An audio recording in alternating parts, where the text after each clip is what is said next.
Hi, welcome to Get Used to It. I'm Sheila Kuehl, your host, and today we have another in our wonderful series of Voices of Our Lives. Today we're going to be talking with Tom Schumacher, who is the president of actually 3 divisions at the Walt Disney Studios, film animation, TV animation, and theatrical. And since I just saw Aida last night, I'm very excited to be talking to him.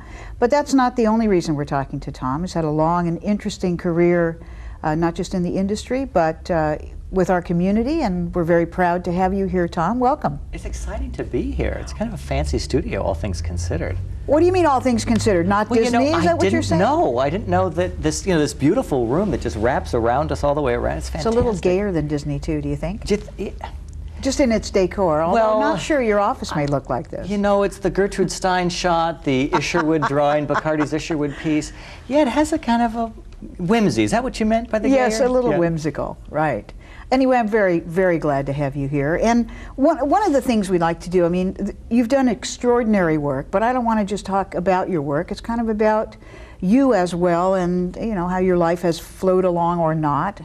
You don't bring people kind of out and there's a book and then like my 3rd grade teacher comes out. That doesn't happen, does it? No. Oh, you good. mean like this was your life? Yeah. No, you're much too young to have something like that. Thank you very much. That's sweet of you to say on all fronts. Well, of course. Well, let's start at the beginning, more or less. Where did you grow up? I was born, I'm a 4th generation California native, which makes me very rare. And I was born in Glendale, in beautiful Glendale, very near where we are now. And very near where the Nazi headquarters was for the American Nazi Party? Startling, huh? And there were also, there were race laws about after sunset in the 50s. I mean, you know, the Jim Crow stuff stayed forever in Glendale. It's startling, really. And I was born at the tallest building in Glendale, at the hospital building, which was only matched by the Sears Tower, which was 3 stories in Glendale. And I was born there in 1957. When I was 10 years old, my family moved to the Bay Area, and so I really grew up with a Northern California sensibility. I lived in San Mateo, just outside of San Francisco. And what did your folks do? My mother, before I was born, was an educator, was a teacher, and had quit teaching when she had a family, and then went back to work later. And my father ran a trade organization, the California Trucking Association. And so he worked in your sort of hometown, Sacramento. And my time growing up, my father was a lobbyist. So the whole legislative process and stuff, always, I mean, in my family, you had to know how a bill becomes a law. You were quizzed at dinner. It was up on the room of your how bedroom, a bill right? becomes a law. We actually knew. You had to pick sides in every election. Yeah, all that. So kind of a union family? I mean, a lot of activism? No, just the opposite side. Interestingly, because my father was management. So when there was a Teamster strike, my father was representing the trucking owners. I see. So we were not a labor house. It was, in fact, it was a real interesting perspective to have, because the idea, and we were really, I mean, at 10 years old, you know, I knew what Teamsters were. They were those thugs who wanted too much. And now they drive you. Yes, now they're my best friends. Yes, absolutely. Siblings? Yes, I have 2 older sisters. I'm the baby of the family. Yeah, one of whom lives up in Northern California, and one who lives in Santa Monica. And what was your growing up like? I lived in we were an upper middle class family. I went to fantastic schools. To live in California and to grow up in the 60s and the 70s was so fantastic, because every arts program was fully funded. And so as a kid who loved the arts, you know, I lived in a great neighborhood. I lived in, I had a school that had everything. So we had a theater department and a band and a choir and sports teams, which I wasn't interested in. But they were there, thank heavens. It kept them all busy while I was in play practice. At that time, there was so much that was just, it was all made available to us. The whole idea of cutbacks, and no one ever thought of it. Right. So my schools were fantastic. And I really adored that stuff and all that. And I lived in a family that was, you know, just like every movie family from the 70s. You know, Dad coming home with the martini shaker, and Mom being the at-home mom and all that stuff. And then it was all torn asunder, like every family that I knew. I once had a party in the 70s. I was probably a junior in high school, and out of 30 people in my house, 2 people had a set of parents, 2 parents, at home, out of 30 people. So we're talking divorce? Yeah, in my case it was divorce. My father moved out when I was 15 years old. And to marry someone with whom he's been married longer than he was married to my mother. Must who have been actually hard for your works mom, in though. Sacramento. Unbelievably difficult. But it was still, you know, it was still the 70s, and it was still, whenever your life is torn apart, that's painful. Sure. And to have it happen when you have teenage children who are not remotely compassionate about it, because they're all wrapped up in their own stuff, that was traumatic. And yet, and perhaps it's because I'm just optimistic about everything or upbeat about it, if you were a gay kid growing up in the 70s just outside of San Francisco, there's a fantastic thing about having nobody at home paying attention to you. Didn't know exactly where you were going, didn't know exactly Nobody where knew when you were been. going, when you were Right. coming home, where you took the car, did you come home, did you... So in fairness, although I could, you know, I could try to paint some picture of some miserable thing, I had fantastically smart friends and an enormous amount of freedom. And because also I was the youngest, fantastic freedom. I had jobs and it was fantastic. But it's interesting, you know, you wouldn't necessarily think that for a gay young man in the 60s and 70s that they would say it was fantastic, that my youth was fantastic, because there must have been some concern on your part. I mean, to begin to suspect, for instance, that you might be gay, just yourself.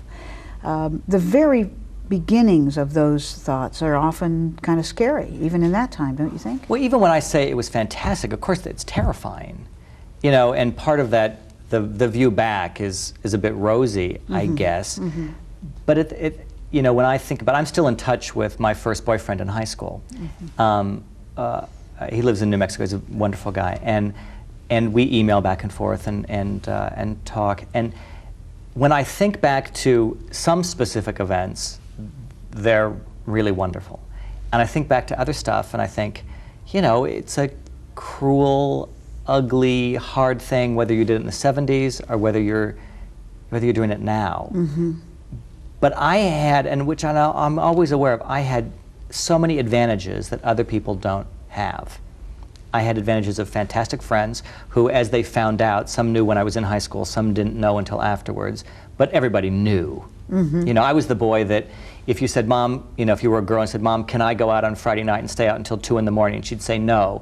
Then she'd say, but Mom, it's with Tom Schumacher. Oh, that's fine.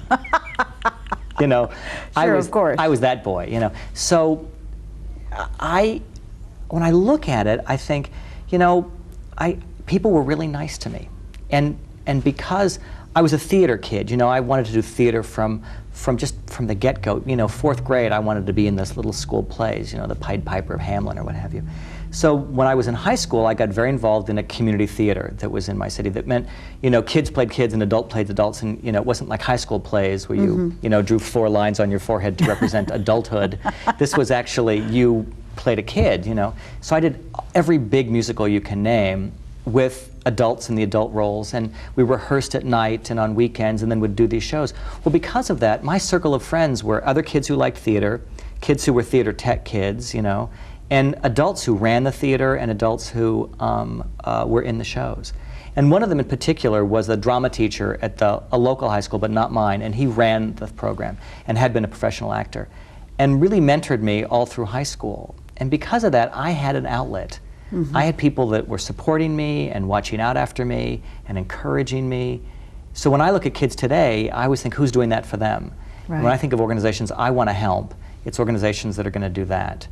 What was it that drew you to the theater, or to, you know, performing or whatever? And believe me, I probably know the answer to this in a way. There's something that it's almost like that cannot be denied, but still, your own story. Well, I have a theory that everybody who gets into theater, no matter where they end up in theater, get in because they could read well out loud. It's just a theory of mine. But you know, there's like 12 kids in the class who can read well out loud, and then the teacher wants you to do the play. I was not actually a very good actor, but I was better than everybody else. And so I got into plays because of that, I guess. There's the hammy factor. And there's the kind of, I like to be part of a group or a family factor. I like the bonding thing. you know, I never played chess in my whole life. The idea of just sitting at a chessboard and playing but all of us together learning some song or learning dance steps was really appealing to me. And it sounds so corny, and it sounds so cliche in a way, but there's a family aspect to being in the theater that I just find lovely. I just find lovely. Because no matter who you're all working together on something, there's an outcast quality to so many people in theater. Even the most fantastic people that you meet always have inside them some sense of wanting to belong because they weren't allowed before, some sense of not being worthy in a sense, and by coming together they create a greater worthiness than their individual sense of themselves. I loved that. I loved rehearsing. I still like rehearsing more than, you know, I have tonight in the theatrical division of Disney that I oversee, there are 16 productions running around the world tonight. The Aida you saw here in Los Angeles last night, it's also playing in Holland, it's playing on Broadway. Lion King is in 6 cities. It's in Japan, it's in Tokyo, it's in Fukuoka, it's in Hamburg, it's in London. It's all these things. My favorite memories of these shows were rehearsing them. The design process, working with the designers, I've the most fantastic directors, Bob Falls, who did Aida, Julie Taymor, who did Lion King. I love that. I love being in the rehearsal room. Last night while you were watching Aida, I was backstage, so hanging out with the cast who, you know, they're sitting there goofing with you, and they go, oh, I'm on. And then they'd run off, and they'd run on stage, then they'd come back and you'd talk some more, and then they'd go back out on stage. I love that. It didn't show Tom at all. They I was distracting them. They were totally in focus. They were totally concentrating. Really a wonderful, wonderful cast. I love that. I love that thing. I love the disparate nature of it. I love that when you're on a show, there'll be someone who's, you know, older and very experienced, and someone who's doing it for the first time, and the kind of tending and mentoring. I just love the whole mentoring, taking care of people, learning, and then sharing and showing. I love all of that. I love that. Did you stay with theater through college? Did you go to college? I was living in the Bay Area, and I went to UCLA actually thinking I would leave the theater behind. I thought I would do something serious with your adult life. I would be important now. So I actually thought I was going to be a clinical social worker, and that I would actually do drama therapy, and I thought that was my calling. And I went to UCLA, and after about 6 months of life in my dorm, everybody on my floor who was a theater major kept asking me to be in their scenes that they had to direct or do, and I said, oh, sure. So by the end of my freshman year, I was a theater major, and UCLA for me was fantastic because it was a huge program, and it gave me a chance to act in a lot of shows. It gave me a chance to study parts of theater I had no knowledge of, like puppetry, that I later got very involved with. And ironically, for example, it's the irony of going to a big school. I went to UCLA, I took a class in puppetry just because I was kind of curious, and I was hoping it'd be, you know, an easy class, and had this most fantastic professor named Mel Helstein, who was a real world authority on puppets. He taught me all about world theater and puppets. He taught me so much stuff about it. I actually eventually went on to work for this guy named Tony Urbano, this fantastic puppeteer who had a TV show called Dusty's Treehouse. And I worked for Tony, and I learned a lot about commercial puppetry and that stuff. But always in my head was this sort of arty world theater puppet view. And of course, all this time passes, you know, and I'll come back to the story, but you jump way ahead, and I'm asked to figure out how to do The Lion King on Broadway. And I say, you know, there's this brilliant woman named Julie Taymor. And then when Julie and I hooked up and talked about it, we shared this huge vocabulary about puppets in world theater, which all came out of my UCLA experience. Well, I don't think anything is ever lost. I mean, it's interesting. I think you and I are very similar in the way we sort of tell our life stories as though all these wonderful things kind of happened to us, and then the next wonderful thing happened to me. And in many ways, it's not necessarily such an unbroken, fabulous line. But interestingly enough, you never know what you need. You know, you go into experiences, you tuck them away. I didn't even know that I would have to, for instance, fundraise way later in my life when I started just working for the University Religious Conference, and we did little, you know, mailers when I was right out of college, and I learned how to ask for money. But in a sense, though, what happens is that you have that knowledge, then when it comes up again, you're able to do it. It seems fluid, and I do think it builds. But isn't the theater in a way, though, almost a hiding place too? Or was it? Oh, sure. You know, there's a great thing about the theater in that you get to, there's so many levels of hiding. And I have so many friends in different parts of the theater, designers and you know, actors get to hide behind the character. People get to hide behind the curtain. People get to hide behind the light board. It's a place where the lights go out and we become or create someone else. And it's a place of illusion. And as kids, as a kid, and I think most kids, I loved magic. I loved magic, I loved makeup, I loved illusion, I loved transformation. How did that happen? How did Topo Gigio actually talk to Ed Sullivan? Mm-hmm. How did that happen? How does the guy pull all that stuff out? I was drawn to that. Mm-hmm. I was fascinated by it and would read that. And I think theater does that. You get to hide inside that. But you're also hiding, if you will, in a world of other people like you. Mm-hmm. And what, at first I thought, theater is kind of a gay place. And then I realized, no, theater is just a place for, it sounds horrible, but kind of the reject place, you know, that no matter who you were, the theater group would take you in because we needed everything. But there's sort of a relationship too, I think, in that, going back to high school especially, where conformity is such an important thing. But even at UCLA, where I also was an undergraduate years before you, and a theater major, it's also a rejection by the larger society of people who are involved in the arts. You know, the attacks on the arts in the past 20 years, especially by the right wing, but not only. When you talk about the privileges we had in school of having these certain kinds of things that we don't have anymore, seems to me there's something in the arts that people consider dangerous as well, and people who engage in them. Now, Disney is not necessarily thought of in this way, thought of perhaps erroneously as simpler or more candy-coated, but many of the animated films that I know you've overseen and been involved in are in their own way stories about the light and the dark, the tragedy and the overcoming. There is an image that if you have, particularly things that are made for families or for children, that simplicity somehow suggests simple-minded. And animation it's a short form and it is pared away, but it's like a haiku in a sense, the way animation works. We use very simple, straightforward imagery stacked in a certain way to give you something very profound. And if you look at light and dark, those movies are scary. You know, everyone tells me, you know, I hear oftentimes, oh, you know, those Disney films, those little children's movies, and then everyone tells you how they felt it when they saw Bambi. Well, that's not unusual.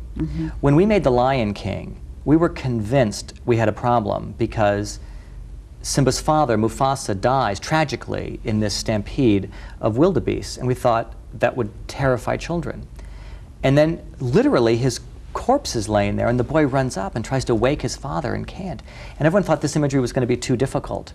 And yet, in the whole of the movie, it takes you to this dark place, and then there is a healing. I will never forget a letter we got right after the movie came out from a father whose wife had died, and he didn't know how to explain what had happened. And so as he sat with his children watching The Lion King, they came to understand this idea that gets talked about, you know, where Mufasa's talking about the circle of life. And again, they sound like cliches, but these are they're profound realities. They're fundamental truths. And they're not always the same. And again, I don't know whether your audience would actually know these movies, but there's two of my favorites, of course, are The Lion King for any number of reasons, and a film called Mulan. Oh, I'll bet you a lot of my audience know this film. Yeah, and Mulan, especially the women in my audience. Mulan is a powerful story. It's based on a Chinese legend of this young woman named Fa Mulan, and she, in medieval China, a family received a draft notice, not an individual. And the oldest male would go, and if the father would go, and if the father had a son, the son would go. And in this case, her father is ailing, had been a war hero, but he was ailing, and she knew if he went, he would die. And so she takes it upon herself to cut her hair, disguise herself as a boy, and take his armor and go off and join the army. She does it not to defy convention, but she's saying that she won't accept convention if it means that her father will die. You know, it's interesting that a man who is part of a community that for the greatest part of our existence have been kind of denied family, denied recognition of family, that not only are you deeply involved in and leading a part of the industry that is geared toward families, but most of the product is about the issue of family. And just as you said in Mulan, where she really leaves home to save her family. And of course, The Lion King is about family. It's all about family. But they're always about families that one creates. Mm-hmm. One is born into a family, and one builds a family around them. You know, that if you look at the last tableau of The Lion King, sure, Simba and Nala have had a baby, but Timon and Pumbaa are there. Right. He made a family. He made this family thing. I love that. In Mulan, you know, the theme is so totally different. The Lion King says, you have your place in the circle of life and you must accept it. You're born to this, you must accept it. And in Mulan, she says, my destiny is not written for me, but by me. Mm-hmm. These are two opposing themes. I sat with a group of third graders, and because I do these discussion things at Disney where I bring kids in to watch the movies, and I sat with these kids and I asked them to talk about that, and they totally get it. That they're totally different ideas, and they could argue about which one they thought who was right, who was more right, and they come to realize that both of them were the right thing. They could hold those two opposing ideas in their head. They're not simple. They're very real. And also, you know, our films tell you to believe. Believe that darkness exists. Believe that strangers will help you. Believe in yourself. Those are truths, and the darkness never goes away. It's always there. So is this an experience of your life as well, that you make certain the work that you do gets imbued with? Or is this something that all stories contain and really may or may not have a relationship to your life? When I went to animation, when I was asked by my dear friend Peter Schneider to come out and work for Disney, we'd been friends, we'd worked on the Olympic Arts Festival together. When I was asked to come to Disney, I'd not been directly involved in film in any way. I had not worked in animation anyway. I knew nothing about it. And I thought, it's a gig and I'll try it because, you know, people who know how to run stuff know how to run stuff. And I went out to produce a movie, and I found that I fell in love with the process. And I found that animation was very much like theater. Rehearsing and workshopping a play was like mounting the storyboards and getting an animated movie up. It wasn't like a film set where you just set up, shoot, set up, shoot, set up, shoot. We workshop in a sense. And I loved that community of people who all came together and put their ideas in. And then I realized that these movies actually said something I believed in. And then, which I've been challenged on any number of things, particularly early on in the gay community when I was first at Disney, was the idea of working for Disney. And I said, you know, Disney values are the values of my life. It's the discussion of ideas. It's what's fundamentally in the modern movies. I cannot speak to, you know, Snow White's plight. I wasn't involved. But these current movies, I believe in what they say. I actually believe it. I believe in what our company stands for. And I know that sounds nutty to people, because I thought I'd be the last person in the world that would be hired at Disney. And I just discovered a company that embraced me. I was never in the closet at Disney.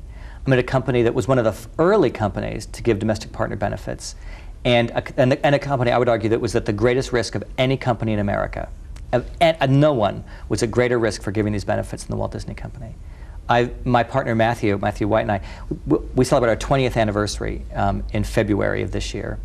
And never once have I felt marginalized at our company. He comes to, if it's a spouse event, Matt's there. And at every level, at the most senior level of the company, the most embraced, I might add.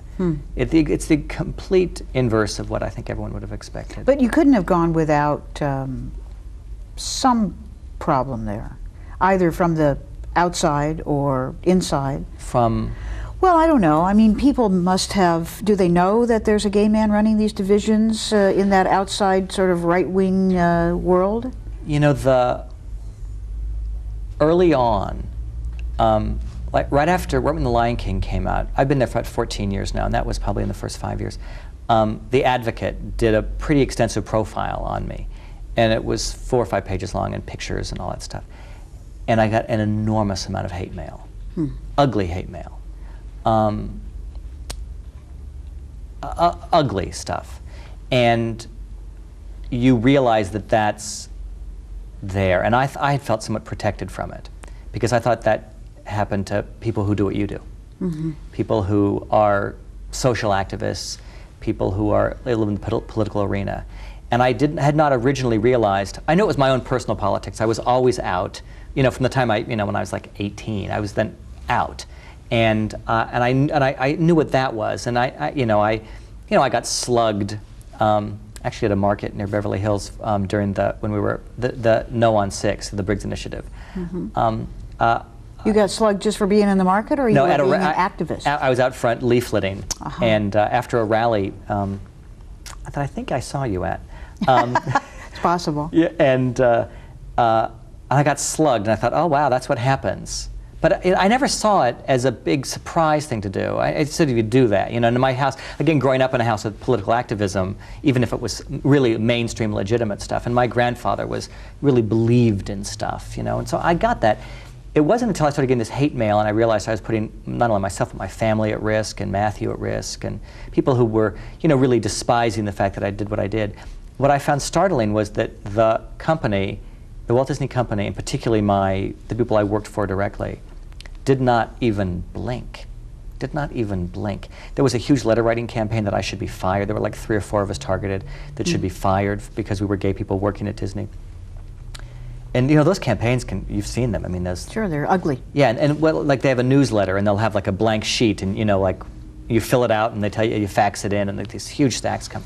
Right. I hate blank. Yeah. Fill in the blank. Right. And no one blinked. No one flinched. No one flinched, and they never have. Once I recognized that existed, and that I would face that, then I just accommodated that in my life. A friend who works in the media who gave me tips on how to just rearrange some personal visibility issues. And then I just went right back out and did it. Went right back out and did it. Well, and I actually, being out, once you're out, it's just not a big shock to everybody. I don't care whether other people like it or dislike it. I don't care.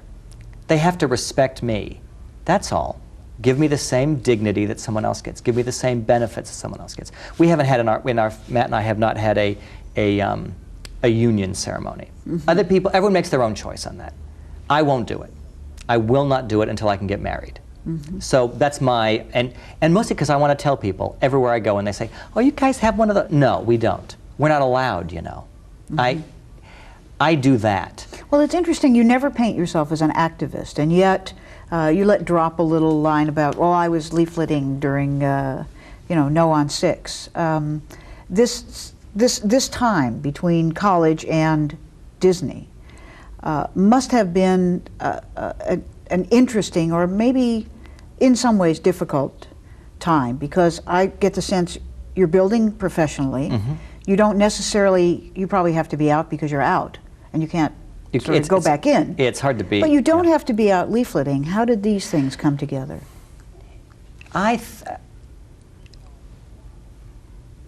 When you are advantaged, to not take advantage of that is a sin.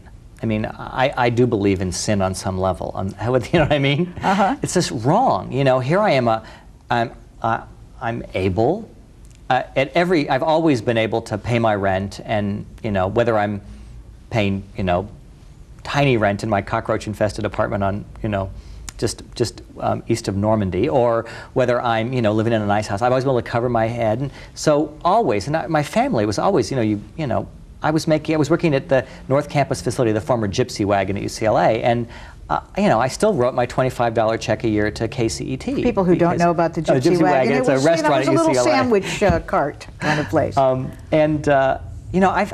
always been able to do that, and so to be able and not take advantage of that, not be, I'm advantaged, and to not share that and not to be out there. I don't know how you don't do that. Well, there's different levels, though, don't you think, Tom? But see, when you say activists, when I look at people who are really out there doing stuff and dedicating their life, I don't do that. I make my movies and I work on Broadway shows, and before that I did this thing called the Los Angeles Festival, which brought Cirque du Soleil to America the first time and all that. And you know, all these things that I've done that I've been really excited about doing, and I believe in it. I believe that there's something wonderful about bringing people together and entertaining and enlightening and charming them and giving them hope and optimism, and I believe that. I don't discount my contribution. But my contribution is not out there on the front line doing what people like you do. And it's wrong to pretend that I do that, because I just don't. I support people who do what you do, but I don't do that. Well, and I'm not trying to make more of it than it is, but to me, it's first of all, it's interesting that simply by being out, people consider you to be an activist, especially if they don't like that you're out. It's like they use the word flaunt just because you admit it. Or they will be hostile, as they have been, as you said, about your work at Disney, and I'm sure very threatening to them, because all their kids go and buy every tape, you know, of every Disney animated movie, and they're afraid there's going to be some subliminal, you know, gay message in there. But that is a level of activism not necessarily intended. It's an act of courage often. Well, sure, we do that, you know, when I love this flaunting thing. I get so pissed off about this. If you can see some guy greet his wife at the airport and is unbelievably intimate with her, when in the 70s, you know, if you hugged someone, in the 80s, you were rubbing people's faces in it. Right, holding hands. Oh my holding God. hands. How dare they? They're practically making out in the restaurant because they touch each other's hand. They sat on the same side of the table. So we've just defied that always. We've just always defied that, but made it so much a part of our lives that no one even thinks about it now. It just doesn't come up. And I suspect you get the same thing I get, that you get the, it's not you, it's just the agenda of those people, but it's not you I'm bothered by. Well, what agenda isn't mine? What agenda are we talking about? Just the basic right to exist on the planet and do all the same stuff you do? You know, I've had a few opportunities to use either my visibility or my position. And I believe in that, because people just need to see you. They need to see that I love the same things they do, and that I'm worried about the same things they are, and that the safety and protection of children on the planet is of such fundamental importance to us, and that's so precious, and that you know, that women who have been marginalized and have no access to any help get supported, and all of a sudden you realize, gee, I guess those gay people are just like us. Mm-hmm. And you know, that is my act of that we're all in this thing together. Well, it's also interesting that you've been in such a long-term relationship, because of course all the messages about our community are just the opposite. Well, Lord knows the right wing has done everything it can to prevent us from having long-term relationships. Of course. You know, if they could throw a barrier in front of us, it is so absurd. It is rather like saying, I'm going to blindfold you, I'm going to put you in a dark room and throw everything I can in front of you, and if you trip, you're going to be a social outcast. Or then I'm going to accuse you of not being able to see. Yes, exactly. I mean, really. Yeah, why can't you all stick together? But how dare you defy the sanctity of marriage when 50% of people get married, divorce, or whatever? I mean, it's so absurd. So how did you meet Matthew? And what was he doing? And what does he do? He seduced me. Oh, please. Oh, please. He drugged me into his spell. No, he did not. I took a gig working for the Los Angeles Ballet, which was a company in LA for almost a decade. And now we can't see you dancing, Tom. No, I wasn't. I was the assistant general manager of the company, which meant I oversaw payroll, business, a lot of stuff I had no knowledge of, but nobody else would take the job. I have a long history of taking jobs nobody else would take. And I've never gotten a job I asked for, which is a curious thing. They always just come to me. So I said, well, sure, you know, they called me and they knew someone who knew someone, would you come do this? So I go to work at the ballet company, and well, when I was being interviewed, a board member said to me, wonderful lady, she said, the only rule is, if we hire you, you're not allowed to date any of the women in the company.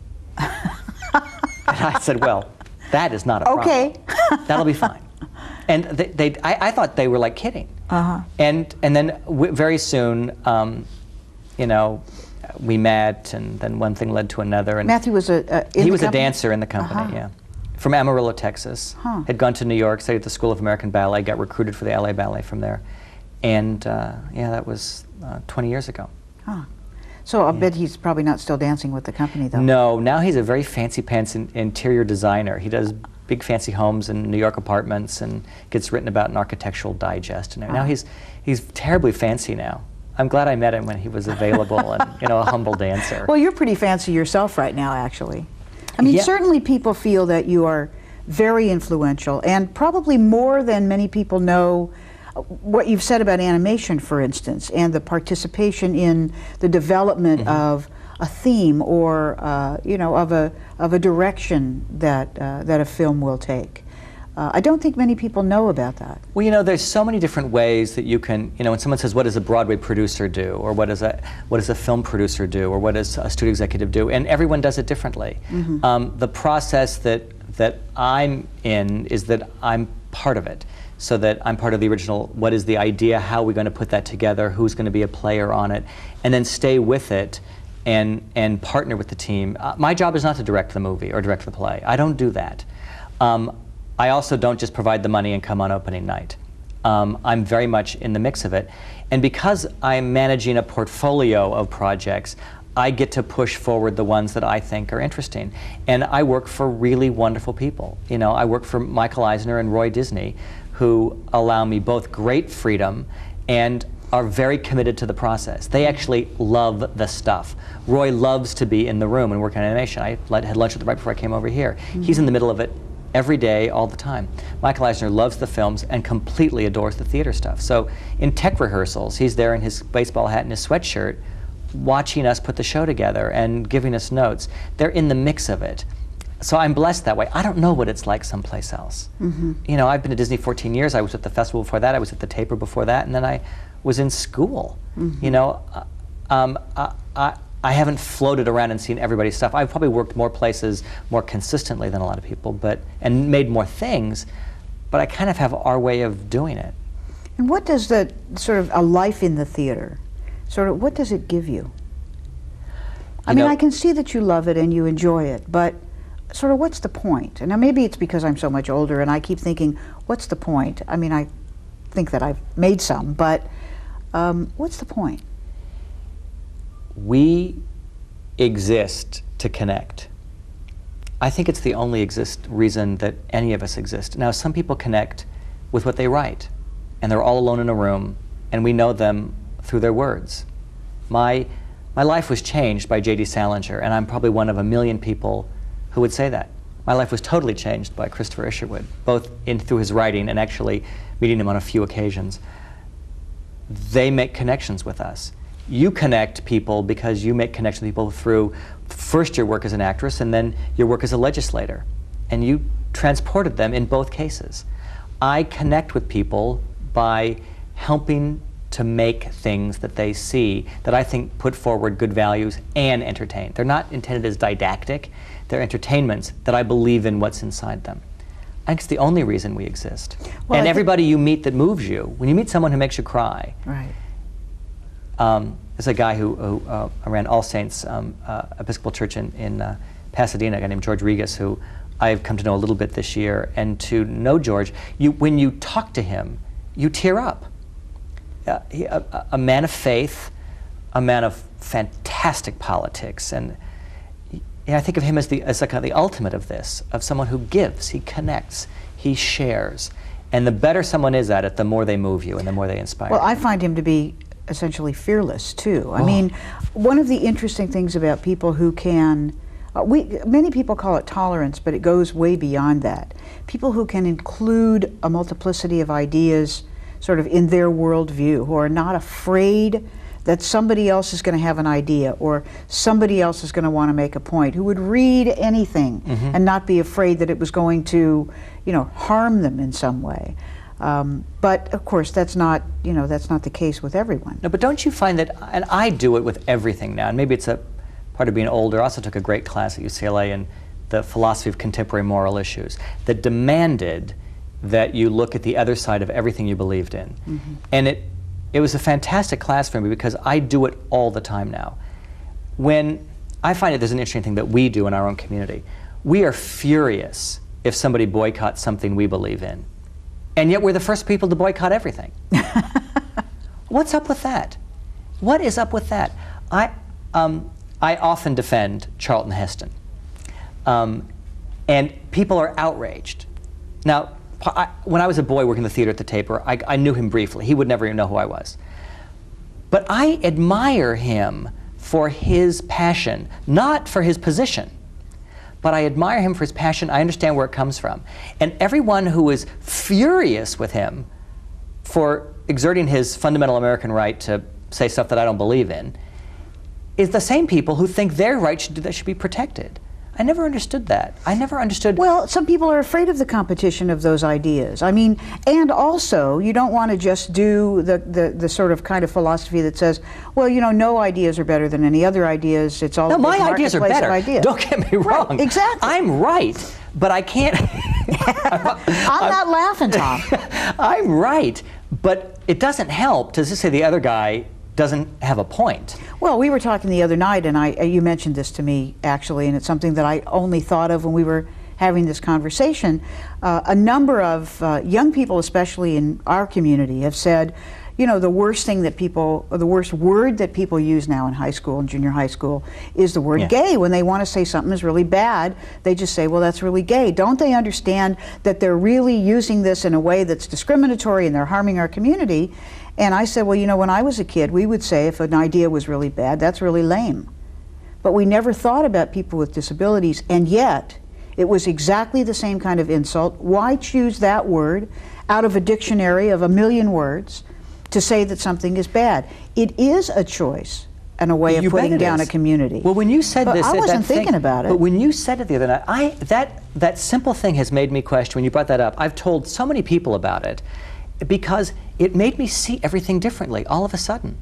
All of a sudden I go, oh my gosh, I'm that. I do that.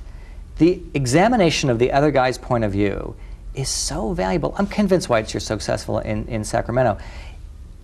It's too easy just to shout, they are idiots. First off, you're never going to transport anybody by doing that. And it's just too easy.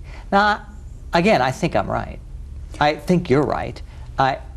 You know, that's why we all have our position. I'm not sure that everybody who thinks they think they're right is. I'm pretty sure that I'm right. Well, but Dr. King said that there was a sort of an art, I can't even think of what the real quote is, and I'll apologize to all the people who know it, but something about an arc toward justice, that it's sort of inexorable. And I feel there is a winning thing in the world, which is part of my positive philosophy too. I mean, I'm an optimist, but my definition of an optimist is a person who knows how terrible the world can be and therefore is never disappointed.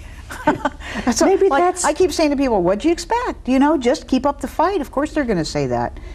But I do believe there is a kind of an arc toward justice, and that the ideas of equality, the ideas of inclusion, and all those words that we're using now in the aughts, or whatever they're calling this decade, are the right ideas, that they're like saving the environment. They're good for the world, and that it's worth the fight. And I think you're also engaged in, whether you probably don't see it so much as a battle of ideas at work, and yet everything that's thrown out there. I mean, I was very struck. I'm not an opera buff, and therefore did not know the story of Aida, and came to it completely fresh. I just had no idea what the plot was. And the notion that you were talking about earlier of the kind of responsibility of having to be who you are because other people need you to be that, and yet wanting to make your own choices is really, you know, the element of so many stories, including that one. And it's at the root of it. But that's a struggle that we all have. I'm sure you face this because of your fantastic success, that you are super lesbian. You must feel that way. Matt and I were profiled on this show, In the Life, and somebody asked me, you know, it must be so great. I said, you know, frankly, at times you feel like you have to be super homo. You know what? I am as fallible and as miserable and as challenged as everybody else. And at the same time, it is my responsibility to try to rise up and fulfill that, because I have had advantage. I got lucky, you know. I'm a real believer in luck. Talent is how you manipulate luck. Well, of course, most people think that there's lots of gay people in the industry, and imagine that you go into a meeting of a big room full of gay people. It just isn't happening. No? No, and I do find it fascinating that people think that. It just doesn't happen. I think people just, that whole ridiculous notion of California, like it's just this liberal place with all the nuts and this. What are they talking about? We're the state that brought you Ronald Reagan, And I don't know why they all think that. And in most places you go in entertainment, it's a room full of white men. Most places you go. And the majority of them are straight. And that's just the nature of it. I'm always surprised by how people think it's so gay aware, because it certainly isn't. And it is more free now, more open now as the culture has been. But geez, look at the 40s and 50s and even 60s with, just all of the secretive. It still is that way among the, the whole closety thing among the performer world, and I understand that. I have no business having an opinion about it, because I'm too busy tending to my own nest before I start. Well, it is easier in some professions to be out or some parts of a profession than others. And again, it's the same thing you were talking about. Yeah, I mean, and then you meet people like Ian McKellen who are so compelling, and and after spending an hour with him, you go, Ian, go for it. I know, and it doesn't seem to have hurt his career, since he seems to be in the sort of the major movie of the year. The biggest hit of the year, yeah. So, absolutely. Yeah.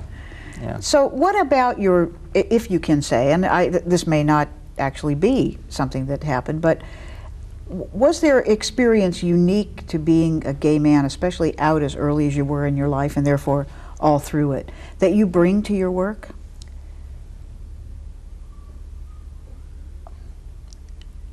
Being constantly misunderstood and thought to be something else, I think makes you strive to make sure other people feel understood. And I do think, my colleagues may disagree, I do think I have a skill at facilitating, to getting people to be able to do their best and to create an environment by which other people can do that. And I think that comes from the experience of having to struggle so much with that.